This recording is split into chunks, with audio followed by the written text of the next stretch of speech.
And so, beloved masters, greetings in this new year. It is a time of blending of self with self and blending with others. And we decided that it was time to speak of the virtues again, but in a new perspective. For each virtue carries its own encapsulated energy. Would everyone please mute their phones? And tell me how to do that again.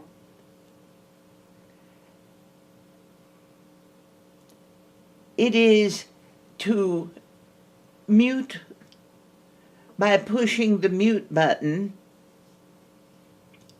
or finding the mute on your cell phone. Or 4-star. Yes, 4-star will turn off the phone so that you can hear, but we do not hear you.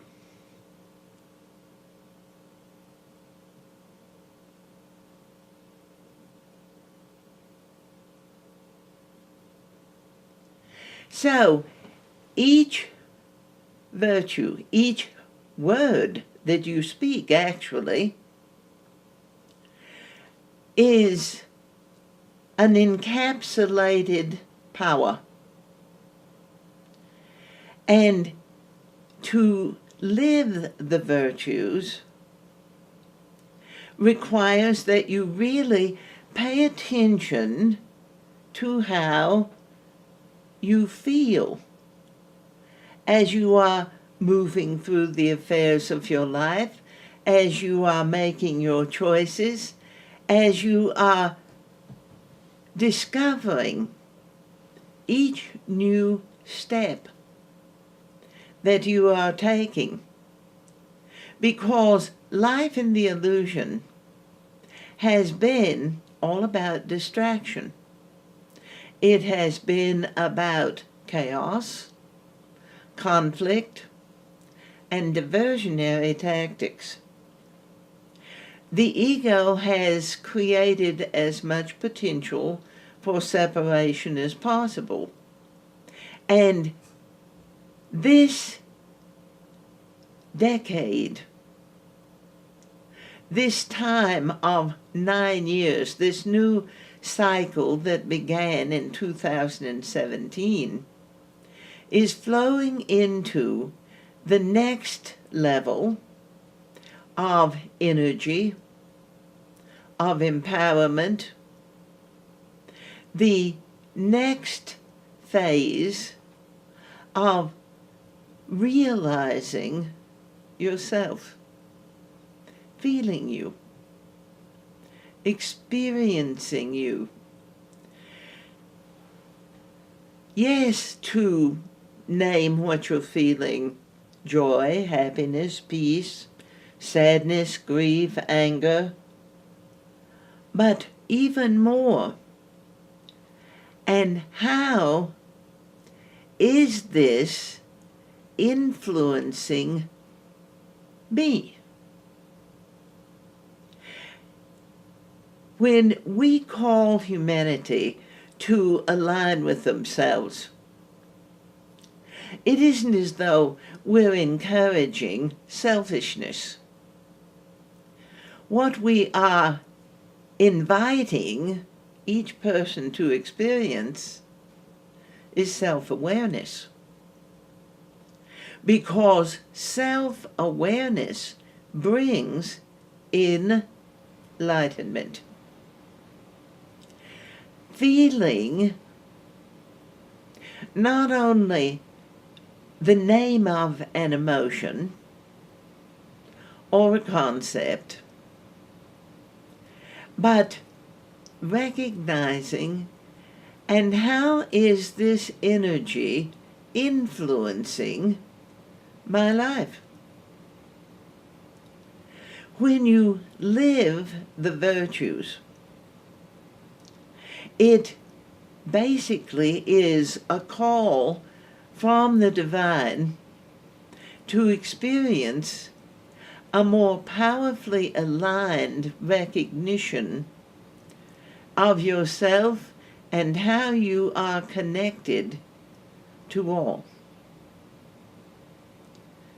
It powers you up. Confidence. The name, the word, confidence, confiding in yourself, forgiving any secrets that you have kept from yourself, the secrets that the ego would whisper behind the scenes, the lifetimes of very subtle suggestions of unworthiness, of incapability, of limitation, no matter how much you create. You are not doing enough according to the limits, according to the ego mind. But as you focus on the virtues and you ask Spirit to show you how to feel the virtue, because intellectually, when I say virtue, the religious connotation is something like superior goodness. A virtuous person is very pristine in how they live their life. The vows that nuns and priests and rabbis and ministers make,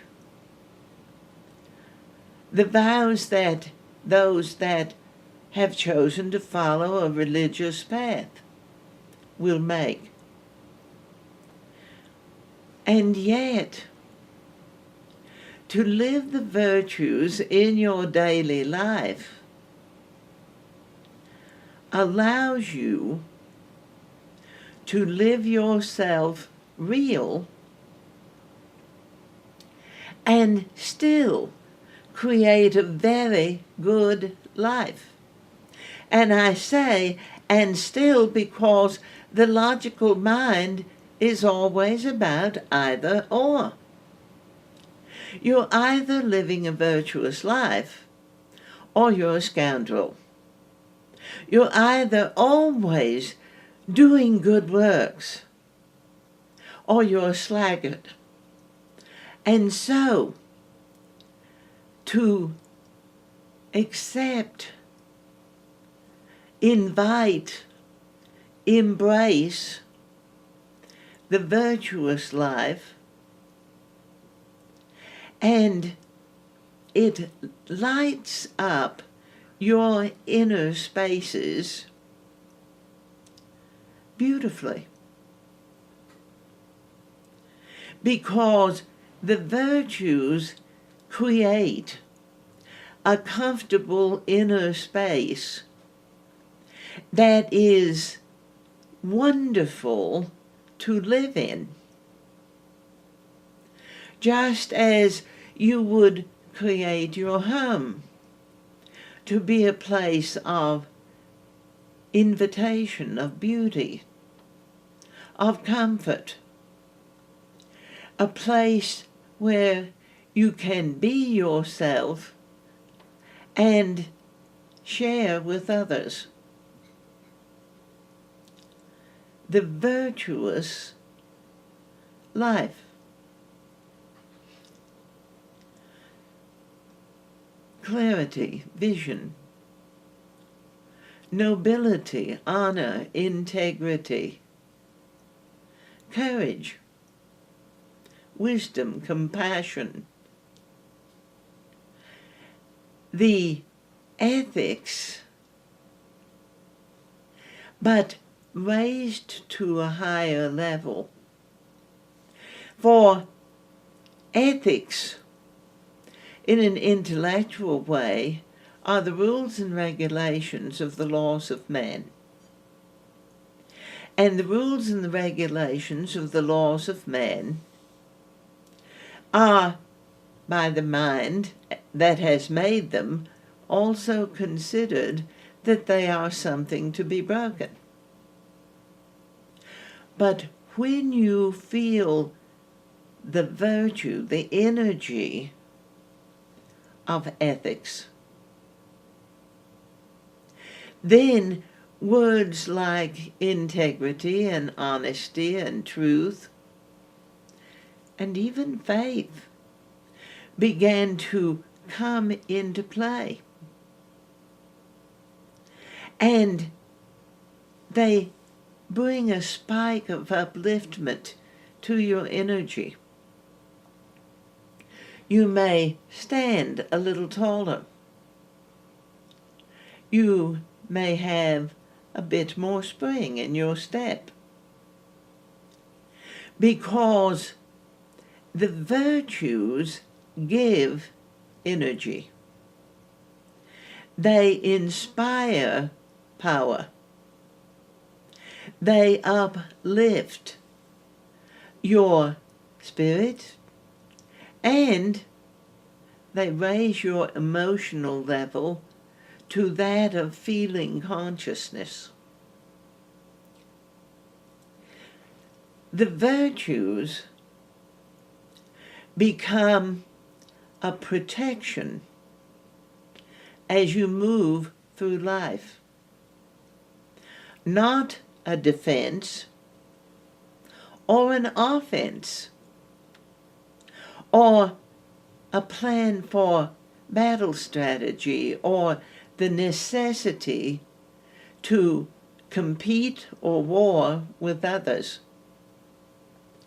The virtues bring a sense of fulfillment, a sense of strength, a sense of sweetness that is with you all of the time, all of the time. It does not leave you. If you find yourself intellectually saying, I had an experience for a period of time, but it didn't last, because logically, once you have an experience, you should understand how to maintain it. And the truth of it is that maintaining an experience begins to actually take the life out of the experience. But to live life forward, rather than living with considerations of going back, to live life forward, and you begin to magnetize universal energy in greater flows of power that assist you to maintain an evolutionary process. Not just maintaining what makes you feel good, but maintaining the flow of courage that brings inspiration to move forward to the next thing. It connects you with faith, which gives you that sense within yourself. Even if you cannot see exactly what is happening, faith gives you the recognition energetically, all is well. You're moving in the right direction. The ego mind is always creating chatter in the background. Did I do enough? Did I do it right? Am I worthy? Is it good enough? And measuring against other people. If you're measuring your life against the lives of others, looking for a confirmation that you are better than they are, then energetically, basically, you are seeking out people to measure against that you've already judged not as good, which doesn't really inspire you to be more, live more, accomplish more.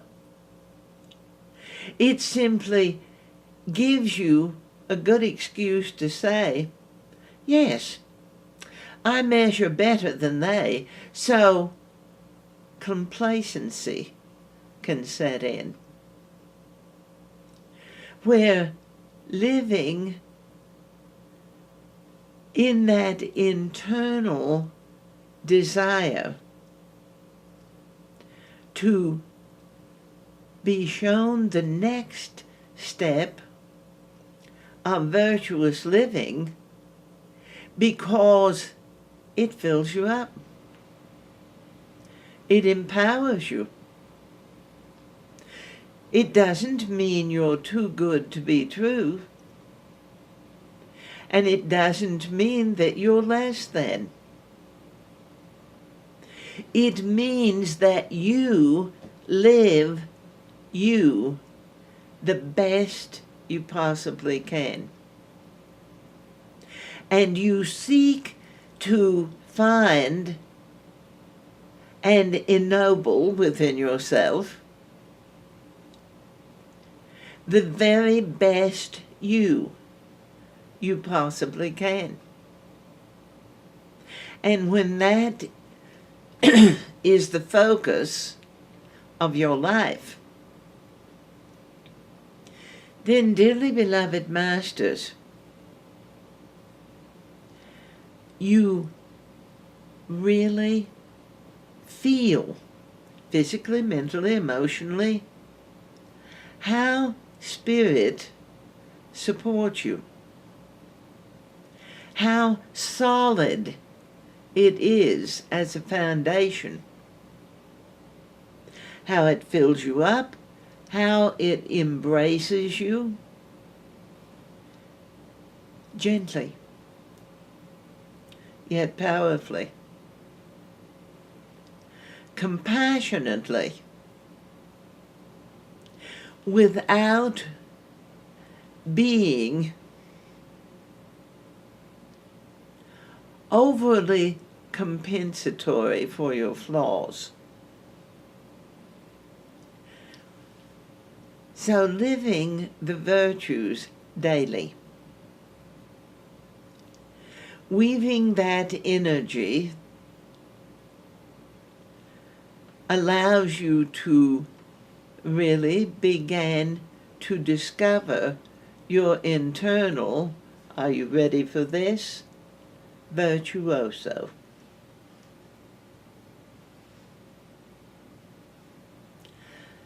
It brings up your talent. It illuminates your gifts. It focuses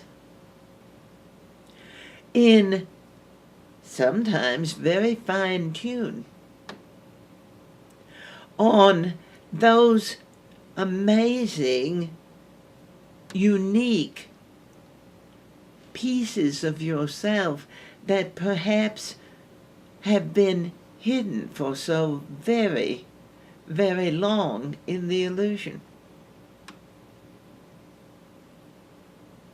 The virtues can unlock the gates that have held you away from new vision, from connection to the ancient wisdom, to the quiet power that resides within you. Because the ego will always attempt to gain attention by being flashy. Look at me, see what I'm doing. The ego struts around on the stage. And it is time for the ego to be embraced, to take its place in the totality of who you are, so that you, dearly beloved, amazing, divine, creative masters, can take the center of your own stage. It doesn't mean you're the center of the world. The ego operates that way.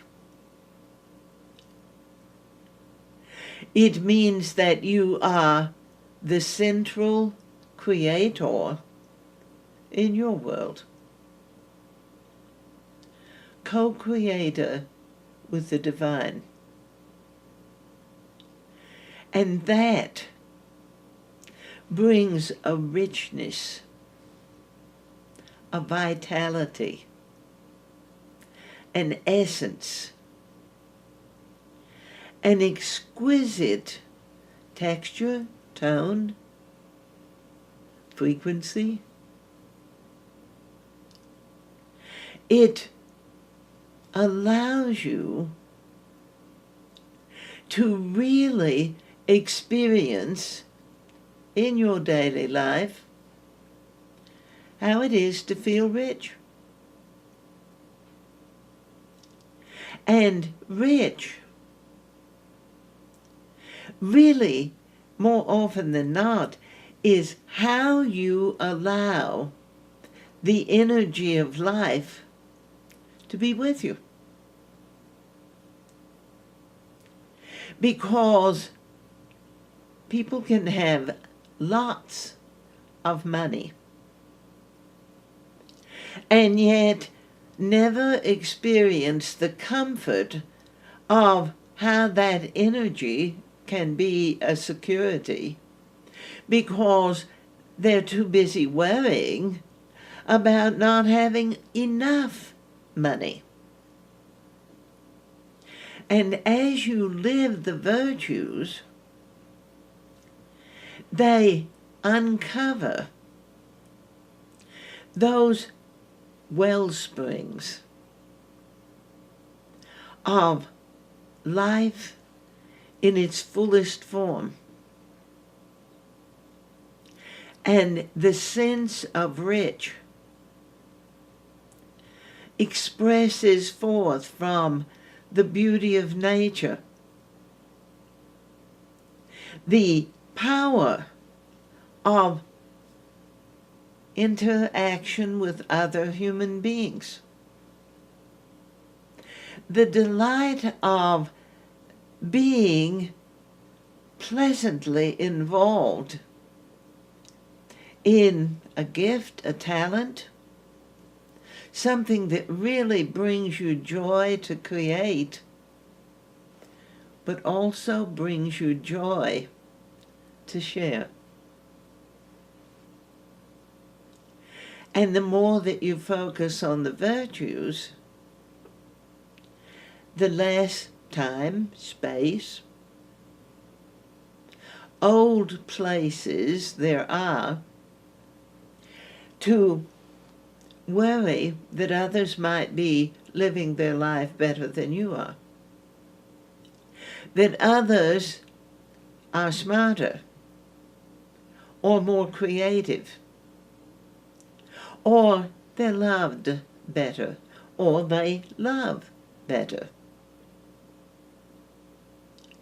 Because all of those comparisons to others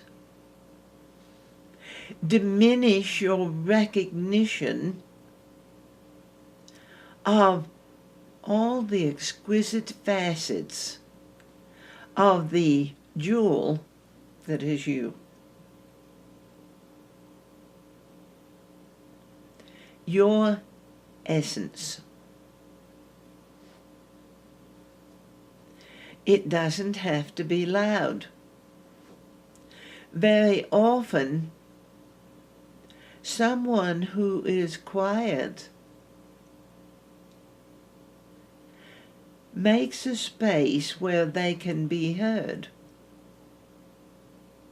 where those that are shouting may simply find themselves in a room of people that are shouting louder, and no one is listening. So you don't even hear yourself in that environment.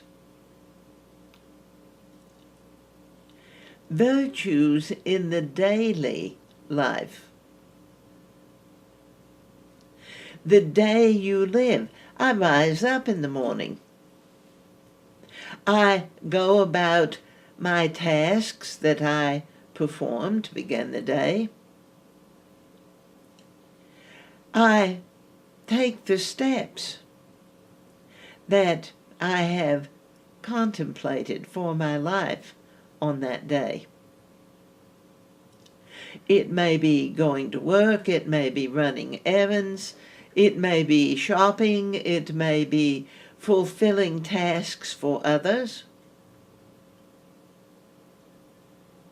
But when the focus is on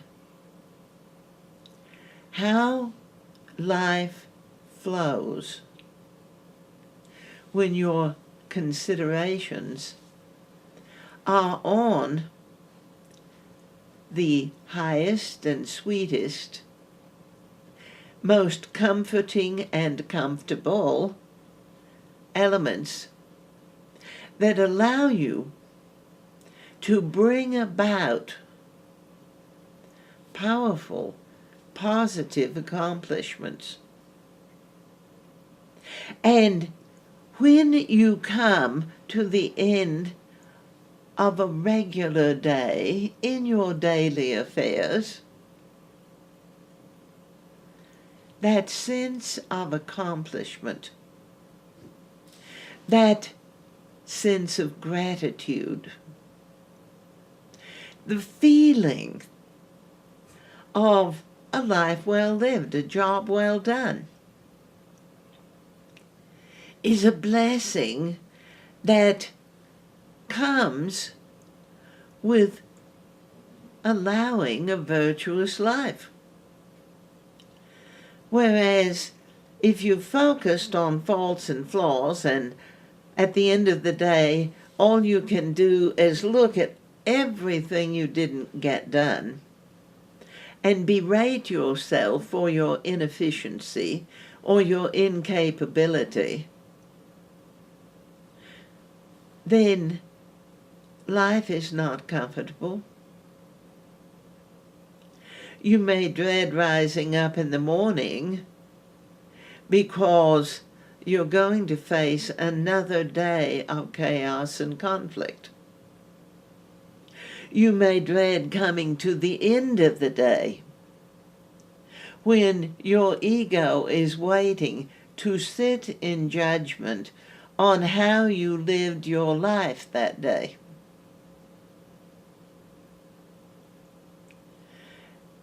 But when that focus is on peace and ease and flow, not how to get it or how to do it or how to make it happen, but as I'm moving into this task,